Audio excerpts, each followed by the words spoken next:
Today, I'm going to be talking about YNAB, a budgeting app that I've been using for the past few years.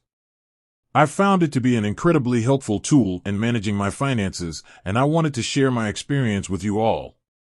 Before I get into the cost of YNAB, I want to take a moment to talk about what it is and how it works. YNAB is a budgeting app that uses the 50/30/20 method. This method suggests that you allocate 50% of your income to needs, 30% to wants, and 20% to savings.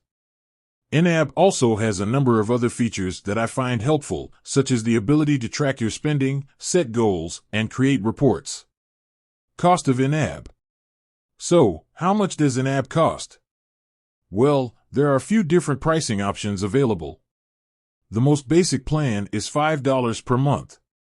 This plan allows you to track up to 100 categories and create up to 10 budgets.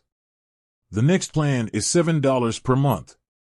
This plan allows you to track up to 200 categories and create up to 20 budgets. The most expensive plan is $10 per month. This plan allows you to track an unlimited number of categories and create an unlimited number of budgets. In addition to the monthly subscription fee, YNAB also offers a one-time fee of $99. This fee gives you access to all of the features in the most expensive plan for life. Is YNAB worth the cost? Whether or not YNAB is worth the cost is a personal decision.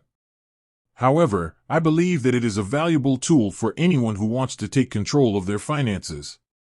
If you're on a tight budget, the $5 per month plan is a great option. If you're looking for more features, the $7 or $10 per month plans may be a better fit. Ultimately, the decision of whether or not to invest in YNAB is up to you. However, I would encourage you to give it a try. I think you'll be pleasantly surprised at how much it can help you save money. YNAB is a great budgeting app that can help you take control of your finances. The cost of YNAB is reasonable, and there are a variety of pricing options to choose from. If you're looking for a way to save money, I highly recommend giving YNAB a try. With that said, thanks for watching. And until next time, happy budgeting.